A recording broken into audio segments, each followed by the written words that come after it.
பெரியோர்களே, தாய்மார்களே, மதசார்பற்ற வெற்றி கூட்டணியினுடைய கூட்டணி கட்சியை சேர்ந்த சகோதர சகோதரிகளே, மேடையிலே வீற்றிருக்கும் எங்கள் வேட்பாளர்களே, அமைச்சர் பெருமக்களே, அதே போல குழந்தை நட்சத்திரமாக வந்து இன்றைக்கு உலக நாயகனாக வந்திருக்கும் கேப்டனின் அன்பு சகோதரர் எங்கள் அன்பு அண்ணன் கமலஹாசன் அவர்களே, குடும்ப உறவை தேர்தல் உறவாக மாற்றிய மாண்புமிகு எங்கள் அண்ணன் உயர்திரு அண்ணன் ஸ்டாலின் அவர்களே,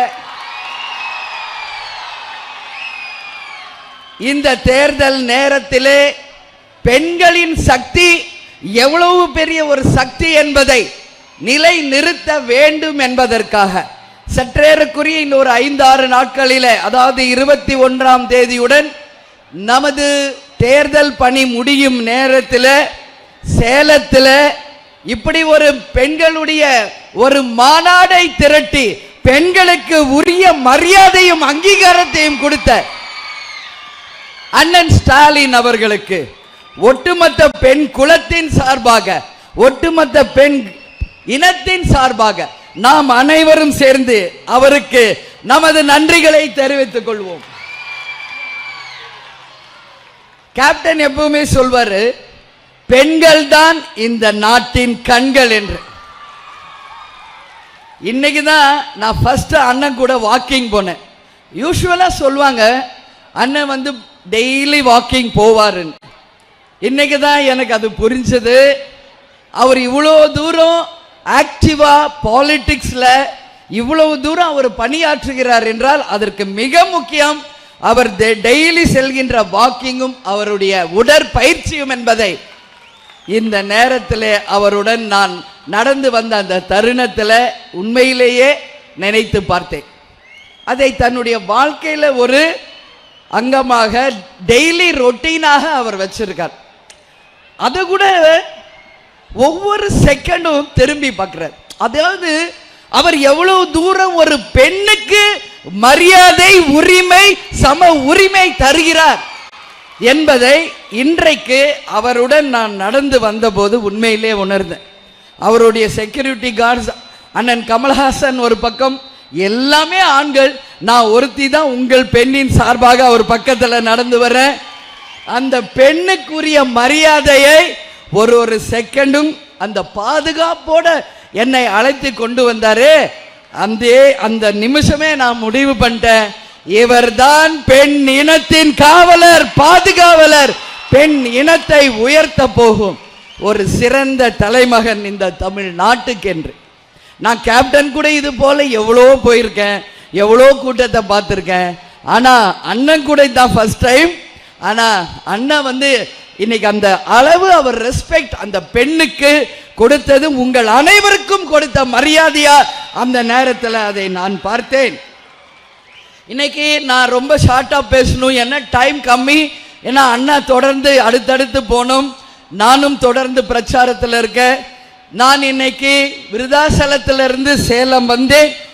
என்னை தொடர்பு கொண்டு உடனடியாக இந்த கூட்டத்திற்கு வர வேண்டும் என்று என்னை உரிமையோடு அழைத்த எங்கள் அன்பு அண்ணன் ஏவா வேலு அவர்களுக்கு ஒட்டுமொத்த பெண்கள் சார்பாக இந்த நேரத்தில் என் நன்றிகளை தெரிவித்துக் கொள்கிறேன். அதே போல இந்த கூட்டணி மதசார்பற்ற வெற்றி கூட்டணினால 3 வார்த்தை அண்ணா சொன்னது போல் கடமை, கண்ணியம், கட்டுப்பாடு, அதை தான் இன்னைக்கு நாம் தமிழ்நாடு முழுக்க நான் பார்த்து கொண்டிருக்கிறேன். அதே போல சமூக நீதி, சம தர்மம், அதே போல சம நீதியை நாம் இன்னைக்கு தமிழ்நாடு முழுக்க பார்க்க முடிகிறது. இன்னைக்கு தமிழ்நாடு முழுக்க நான் செல்லும் இடம் எல்லாம் நமது மதசார்பற்ற கூட்டணி. நான் 200 தொகுதிக்கு மேல் என்று சொன்ன, இன்னைக்கு சொல்றேன் 234 தொகுதிகளையும் பெற்று எதிர்கட்சியே இல்லை என்ற நிலையை இந்த தேர்தல் நிச்சயம் உணர்த்தும் எதிராளிகளுக்கு என்பதை இந்த நேரத்தில் சொல்றேன். நான் ஏதோ என் தொகுதிக்கு மட்டும் போல தமிழ்நாடு முழுக்க யாரெல்லாம் என்னை உரிமையோடு அழைத்து பிரச்சாரத்துக்கு கூப்பிடுறாங்களோ அங்கெல்லாம் நான் போறேன். களத்தில் நான் பார்ப்பதை உங்களோடு பகிர்ந்து கொள்கிறேன். அண்ணன் அறிவித்த அந்த தேர்தல் அறிக்கை ஒட்டுமொத்த தாய் குலங்களே உங்களால் ஏற்றுக்கொள்ளப்பட்டது, உங்களால் விரும்பப்பட்டது. அண்ணன் சொன்ன மாதிரி இன்னைக்கு நான் டெய்லி கிராமமா போற எல்லா பெண்களும் டிஸ்கஸ் பண்ண ஆரம்பிச்சுட்டாங்க. இந்த கூப்பன் வந்தா இன்னைக்கு நம்ம வீட்டுக்கு என்ன பொருள் வாங்கணும், எதெல்லாம் நம்ம கிட்ட இல்லை அப்படிங்கிற அளவு டிஸ்கஷன் நடக்குது. இது உண்மை. அண்ணன் இன்னொரு வாய்ப்பு சொல்லியிருக்கார், உங்களுடைய பழைய பொருட்கள் இருந்தாலும் கொடுத்துட்டு எக்ஸ்சேஞ்ச் பண்ணிக்கலாம் அப்படின்ட்டு. அப்போ இது பெண்களிடையே மிகப்பெரிய ஒரு வரவேற்பை கொடுத்திருக்கின்ற என் வார்த்தை மிக இல்லை. 8000 ரூபாய் கூப்பன், அது மட்டும் கிடையாது, பெண்களுக்காக அவர் அறிவித்ததை மட்டும் இந்த பெண்களுடைய மாபெரும் இந்த பொதுக்கூட்டத்தில் நான் சொல்ல விரும்புகிறேன். மாதம் 1000 தரப்பட்ட அந்த உரிமை தொகை இனி 2000 வழங்கப்படும் என்று ஒட்டுமொத்த பெண்களுக்கு நம்பிக்கை கொடுத்திருக்கிறார். இன்னைக்கு ஒரு 2000 ரூபாய் எவ்ரி மந்த் சம்பளம் கொடுக்கணும்னாலே ரொம்ப கஷ்டம். ஆனால் ஒரு பெண்ணையும் தன் சகோதரியாக தாயாக நினைத்து இன்னைக்கு 2000 ரூபாய் மாசம் இந்த அரசாங்கம் மூலம் அவர் தருகிறார் என்றார். இது சாதாரண விஷயம் கிடையாது, இது உண்மை. எல்லாரும் சொல்லலாம், இது என்ன சொல்றாங்கன்னா வரி பணத்தை தானே திருப்பி கொடுக்குறாங்க அப்படின்றது ஒரு கருத்து இருக்கு. நான் இல்லைன்னு சொல்ல. நம் இந்தியா, அதுவும் நம் தமிழ்நாடு இன்றைக்கு ஏழ்மையான நாடு, வறுமை கோட்டிற்கு கீழ் அதிகமான மக்கள் வாழ்கிறார்கள். மேலை நாடுகள், வல்லரசு நாடுகளிலேயே இலவசங்களையும் இது போல உதவிகளையும் அமெரிக்கா, லண்டன் போன்ற மிகப்பெரிய வல்லரசு நாடுகளிலேயே தரும் பொழுது தமிழ்நாட்டுக்கு ஏன் தரக்கூடாது என்ற கேள்வி நான் கேட்கிறேன். அதே போல இன்னைக்கு ஜிஎஸ்டி கட்டுறோம், அதுக்கான உரிய தொகை நமக்கு மரியாதையோட திரும்பி வருது. அதனாலதான் இன்னைக்கு பெண்கள் சொல்றாங்க, நாங்க கட்டுற வரி எங்களுக்கு அது மரியாதையுடன் எங்கள் அண்ணன் ஸ்டாலின் அவர்கள் மாதம் அந்த 2000 ஒவ்வொரு மாதமும் உரிமை தொகையாக கொடுக்கிறார். அது எவ்வளவு ஒரு சிறந்த ஒரு விஷயம். இலவசமாக பஸ் எல்லா பெண்களுக்கும், இது எப்படி சாத்தியம்? இன்னைக்கு டிரான்ஸ்போர்ட் எவ்வளவோ நஷ்டத்தில் இயங்கினாலும் தாய்க்குலங்கள் மிக சிறப்பாக இந்த பயணத்தை செய்ய வேண்டும் என்பதற்காக அத்தனை பேருக்கும் பஸ் இலவசம். பெண் தாய்க்குலங்களே, நான் எல்லா இடத்துலையும் பேசுறத சொல்றேன், நீங்க குழந்தைங்களை குளிப்பாட்டி ஸ்கூலுக்கு அனுப்பிடுங்க. காலை உணவு, மதிய உணவு எல்லாம் கொடுத்து உங்கள் குழந்தைங்களை படிக்க வச்சு அவர்களை ஆரோக்கியமாக வளர்த்து அவர்களுடைய எதிர்காலத்தை அண்ணன் ஸ்டாலின் 2வது முறை அமைக்க போகும் ஆட்சி பார்த்து கொள்ளும். 8 லட்சம் இன்னைக்கு 8ஆம் கிளாஸ் வரைக்கும் அந்த விரிவாக்கம், 35 லட்சம் மாணவர்கள் அதனால பலன் அடைகிறார்கள். இன்னைக்கு சுய உதவி பெண்கள் குழு தமிழ்நாடு முழுக்க இருக்கு. நான் ஒவ்வொரு இடத்திலும் இதை கேட்கிறேன். அந்த சுய உதவி பெண்கள் இங்கு எவ்வளவு பேர் இருக்கலாம். உங்களுக்கெல்லாம் இந்த முறை அண்ணன் ஸ்டாலின் அவர்கள் 2வது முறையாக ஆட்சி அமைக்க போவது உறுதி உறுதி உறுதி. அப்போ அந்த உங்களுடைய அந்த 5 லட்சம் ரூபாய் ஒரு ஜாக்பாட் மாதிரி உங்களுக்கு வரப்போகுது. 5 லட்சம்ன்றது சாதாரணம் கிடையாது. இன்னைக்கு சுய உதவி குழுக்கள் மூலம் 5 லட்சம் ரூபாய் கிடைக்கும் போது உங்கள் வாழ்க்கை தரத்தை நீங்கள் உயர்த்தி கொள்ளலாம், உங்கள் குடும்பத்தை நீங்கள் பாதுகாக்கலாம், நீங்கள் கௌரவமாக உங்கள் சொந்த காலில் நிற்கலாம் என்பதற்கான அடையாளம் அது.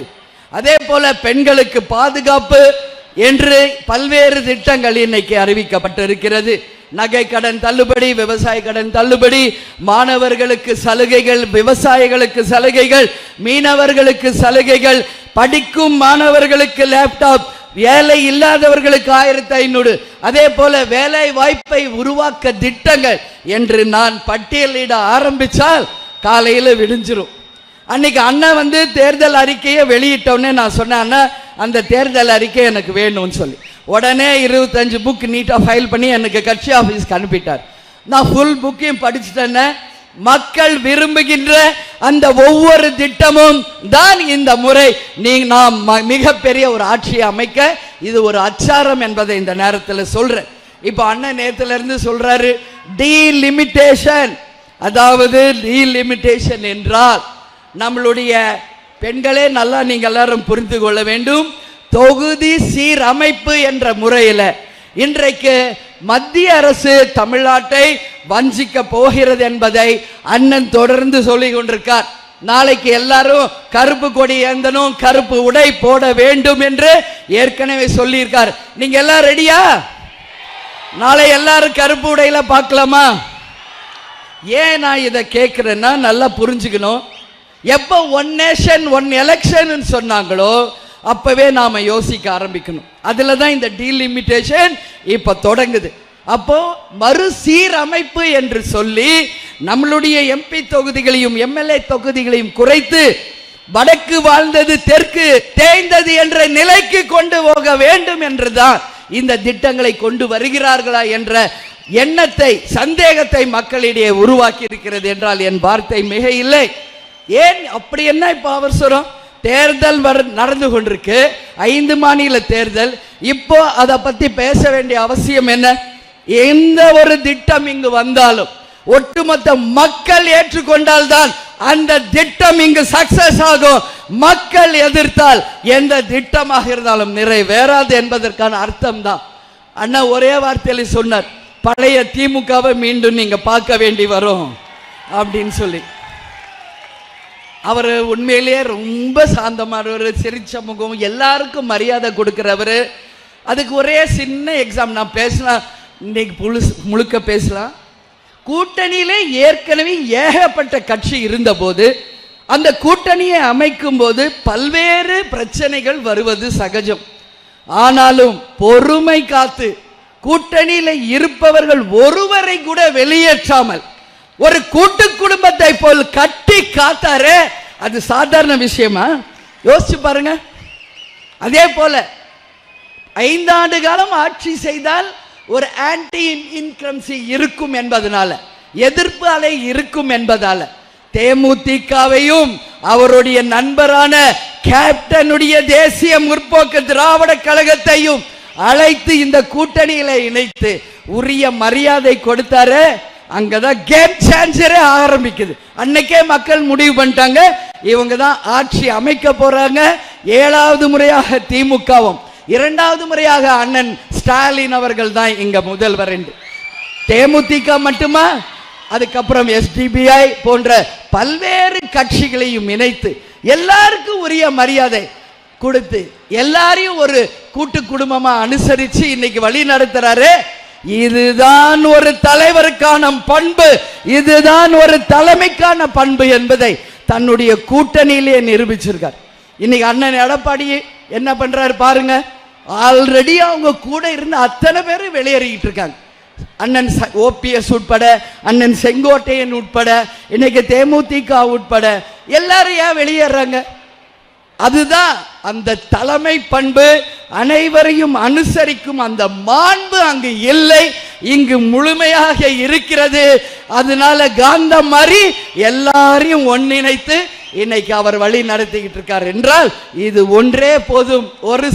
ஒரு பானை சோற்றுக்கு ஒரு சோறு பதம் என்று தமிழ்நாட்டில் சொல்வாங்க. அதுபோல இந்த கூட்டணியை அவர் அமைத்ததுதான் அவருடைய சாதுரியம், அவருடைய வெற்றி, அவரை நாளை ஆட்சி அமைப்பதற்கான முத்தாய்ப்பான ஒரு விஷயம் என்பதை இங்க நான் சொல்ல கடமைப்பட்டிருக்கிறேன். இப்போ நாம டீலிமிட்டேஷனுக்கு நிச்சயம் தமிழ்நாடு ஒத்துக்காது. இப்போ அதற்கான நேரமும் கிடையாது. அதே போல இன்னைக்கு நம்ம பேசணும்னா இருக்கிற எம்பி எம்எல்ஏ எல்லாம் இங்க நீங்க குறைச்சு தமிழ்நாடை சின்ன பின்னமாக்கணும்னு நினைச்சீங்கன்னா இங்க இருக்கிற அத்தனை பேரும் ஒண்ணு கூடுவாங்க. அதுல மாற்று கருத்தே இல்லை என்பதை இந்த நேரத்தில் சொல்றேன். பெண்களுக்கு சம உரிமையை கொடுத்தது பெரியார், அதை வழி நடத்தியவர் அண்ணா, அதை தொடர்ந்து கொண்டு வந்தவர் கலைஞர் ஐயா, இப்போதும் அதை தன்னுடைய கடமையாக நடத்தி கொண்டிருப்பவர் அண்ணன் ஸ்டாலின் அவர்கள். அந்த பெரியாருடைய பெரியாரிசம் அப்படின்னு சொல்வாங்க. பெண்ணுக்கு சம உரிமை, சொத்தில் சம பங்கு, அதே போல விதவைக்கு மறுமணம், அது மட்டும் கிடையாது, எல்லாருக்கும் சம வேலை வாய்ப்பு, சம உரிமை, சம தைரியம். என்னைக்கு ஒரு பெண் தனியாக நடுராத்திரியிலும் போறாளோ அன்னைக்கு தான் ஒரு உண்மையான சுதந்திரம்னு சொன்னவர் நமது தந்தை காந்தியடிகள். இன்னைக்கு அது போல தமிழ்நாடு முழுக்க ஒரே ஒரு குற்றச்சாட்டு தான் அண்ணன் மேல இருக்கு. அதுவும் இந்த பெண்கள் கூட்டத்தில் நான் சொல்றேன், எங்க பார்த்தாலும் பாலியல் வன்கொடுமை, போதை கலாச்சாரம் இருக்கு. இதை தவிர வேற என்ன சொல்ல முடியும்? வேற ஒன்றும் சொல்ல முடியாது இந்த ஆட்சியின் மேல. நான் சொல்றேன், இன்னைக்கு ஒரு சகோதரியாக இந்த கூட்டணியிலே அண்ணனுக்கு வலதுகரமாக இணைந்திருக்கிறேன். அப்படி எங்காவது ஒரு பெண்ணுக்கு ஏதாவது என்றால் நான் அண்ணன் கிட்ட உரிமையா பேசுவேன். எல்லா இடத்துலையும் சிசிடிவியும் பெண்களுக்கான உரிமையும் பாதுகாப்பும் நிச்சயம் அண்ணன் உருவாக்குவார் என்பதில் யாருக்கும் எந்த மாற்று கருத்தும் தேவையில்லை என்பதை இந்த நேரத்தில் நான் சொல்றேன். பெண்கள் என்றாலே சக்திக்கு இணையானவர்கள். ஒட்டுமொத்த சக்திகளே இன்னைக்கு ஒன்றிணைந்திருக்கிறோம். நீங்க எல்லாரும் நாம் அனைவரும் இணைந்து சக்திகளாக நம் தமிழ்நாட்டையும் நமது திராவிட பாரம்பரியத்தையும் காக்க வேண்டிய ஒரு தருணம் என்பது சொல்றேன். அதனால தமிழ்நாட்டுக்கு ஏதாவது ஒரு சின்ன ஒரு பேட் நடந்தா உடனே நாம் எல்லாம் யாரா மாறுவோம்? ஜான்சி ராணியாக மாறுவோம், வேலு நாச்சியாராக மாறுவோம், குழலியாக மாறுவோம். அப்படி ஒரு அச்சுறுத்தல் தமிழ்நாட்டிற்கு வந்தால் ஒட்டுமொத்த பெண்கள் சக்தியும் ஒன்று திரண்டு அண்ணனுக்கும் இந்த ஆட்சிக்கும் நாங்கள் துணை நிற்போம் என்பதை இந்த நேரத்தில் ஒட்டுமொத்த பெண்களின் ஒரு அடையாளமாக உங்கள் சார்பா நான் சொல்றேன். சொல்லாமா? எல்லாரும் ஒன்னா இணையலாமா? ஒரே சக்தியா இணைந்த அண்ணனுக்கு பாதுகாப்பு நிச்சயம் தரலாமா? பெண் சக்தி ஒன்று திரண்டால் இந்த உலகமே நினைச்சாலும் அவரை எதிர்க்க யாரும் முடியாது. வீட்டுல அண்ணி துர்கா இருக்காங்க அவரை பாதுகாக்க. தமிழ்நாடு முழுக்க துர்காக்களா, அம்மன்களா, சக்திகளாக தாய் குலங்களே நீங்கள் இருக்கீங்க. அதனால நான் சொல்றேன், அவருக்கு எதுவும் வராது, அவர் ஆட்சிக்கும் எதுவும் வராது. நிச்சயமா நான் சொல்றேன், இந்த ஆட்சி மீண்டும் மகத்தான வெற்றி பெறும் என்பதை இந்த நேரத்தில் உங்களுக்கு சொல்லி, இந்த மத சார்பற்ற வெற்றி கொடி சாதாரணது இல்லை. இங்க திராவிட முன்னேற்ற கழகம், தேசிய முற்போக்கு திராவிட கழகம், விடுதலை சிறுத்தைகள் கட்சி, தமிழக காங்கிரஸ், சிபிஎம், சிபிஐ, மதிமுக, அதே போல இந்தியன் யூனியன் முஸ்லிம் லீக், மனிதநேய மக்கள் கட்சி, கொங்குநாடு மக்கள் கட்சி, மக்கள் நீதி மையம், ஆம் ஆத்மி, மனிதநேய மக்கள் கட்சி, எஸ்டிபிஐ, இந்திய குடியரசு கட்சி, இது போன்ற பல்வேறு கட்சிகள் கூட்டணி அமைத்து இது ஒரு மாபெரும் ஒரு சக்தியாக வருகின்ற தேர்தலிலே நாம் நம்மளுடைய பலத்தை நிரூபிப்போம். 23ஆம் தேதி என் தாய் குலங்களே அனைவரும் தேர்தல் களத்தில் நீங்கள் வேலு நாச்சியாராக இருங்கள். அந்த களத்தில் அந்தந்த தொகுதியின் வேட்பாளர்களுக்கு பெண்கள் படையாக நீங்கள் துணை நின்று எதிராளிகளை ஓடவிட்டு ஒட்டுமொத்த வாக்குகளும் சிந்தாமல் சிதறாமல் நமது மதசார்பற்ற வெற்றி கூட்டணிக்கு கொண்டு வந்து சேர்க்க வேண்டிய மிகப்பெரிய கடமை பொறுப்பு உங்களுக்கு இருக்கு. இன்னைக்கு யாரெல்லாமோ இன்னைக்கு 5 முனை போட்டிங்கிறாங்க. யாரோ இவங்க கேப்டன் சினிமால இருந்து வந்தவர் தான், நான் இல்லைன்னு சொல்ல. இன்னைக்கு ஒரு தம்பியும் வந்திருக்காரு. நான் என்ன சொல்றேன், ஃபர்ஸ்ட் அவர் நிரூபிக்கட்டும். சினிமாவில் இருந்து வந்தவர் அண்ணன் இதோ இருக்காரு, உலக நாயகனே இருக்காரு, கேப்டன் இருந்தாரு, எவ்வளோ பேர் இருந்தாங்க. அது போல தான் தம்பியும். நான் என்ன சொல்றேன், ஃபர்ஸ்ட் லெக் நீங்க வைக்கும் போது எதிராளிகளை நீங்க குறைச்சி மதிப்பிடவே கூடாது. நிச்சயமா சொல்றேன். கேப்டன் எப்படி துணிந்து தனித்து களம் கண்டு 2006 11 இடைத்தேர்தல் 2009 தேர்தலை சந்திச்சு தன்னுடைய வாக்கு வங்கியை நிரூபித்தாரோ அது போல நீங்கள் உங்கள் வாக்கு வங்கியை நிரூபிங்கள். அதற்கு பிறகு 2 பேருக்கு தான் இங்க போட்டி என்ற டயலாகே நீங்க பேசணும் தம்பி. இல்லைன்னா மக்கள் உங்களை ஏத்துக்க மாட்டாங்க. 75 வருஷ கட்சி, நீங்க இப்பதான் லாலிபாப் சாப்பிடுற first step Bobby. You are not a hero, you are a little boy for the politics அப்படிங்கிறத நான் சொல்றேன். அதனால அரசியல் ஒன்று இங்கே சாதாரண இல்லை. இப்போ கொஞ்ச நேரத்துக்கு முன்னாடி ஒரு ரூம்ல நானும் அண்ணன் கமலஹாசனும் பேசுகிற ஒரு டைம் கிடைச்சது. அப்போ நாங்கள் பேசுறது ஒன்று தான். இப்போ சொல்கிறேன், அரசியல் வேறு, சினிமா வேறு. அது ஒரு தொழில், இது சேவை. இது மக்களை அன்றாடம் நாம் நேசிக்க வேண்டும். களத்திலே இறங்கி மக்களுக்காக போராட வேண்டும். எங்கேயோ ஒரு இடத்துல உட்கார்ந்துக்கிட்டு சும்மா கை காட்டுறது கிடையாது அரசியல். களத்தில் இறங்கி மக்களோட மக்களாக இருந்த தலைவர்கள் தான் அரசியலில் வென்றிருக்கிறார்கள். இன்னைக்கு அண்ணன் ஸ்டாலின் நான் பார்க்கிறேன், தொடர்ந்து போயிட்டு இருக்காரு. ஒரு மீட்டிங் அந்த மாதிரி காலை நேரத்தில் வாக்கிங் போறாரு, மக்களோட மக்களை காஃபி குடிக்கிறாரு, மக்களோட மக்களை இயல்பா பழகிறார். அதுதான் ஒரு தலைமைக்கான மாண்பு. அதை தான் அனைவருமே கத்துக்கணும். இப்ப அண்ணனை பார்த்து எல்லாரும் அந்த மாதிரி வர ஆரம்பிச்சிருக்காங்க. அதனால நிச்சயம் இது வரவேற்க கூடியது என்றை கூறி நிச்சயம் நாம் அனைவரும் ஒன்று கூடுவோம், வென்றெடுப்போம். நான் ஒரு விஷயம் மட்டும் சொல்றேன், நம்மளுடைய மத சார்பற்ற வெற்று கூட்டணி வெல்லும், அண்ணன் ஸ்டாலின் தொடரட்டும், தமிழ்நாடு வெல்லட்டும் என்று கூறி இங்கே வந்திருக்கும் அனைவருக்கும் எனது பணிவான வணக்கங்களை தெரிவித்துக் கொண்டு உங்களிடையே இருந்து விடைபெறுகிறேன். நன்றி, வணக்கம்.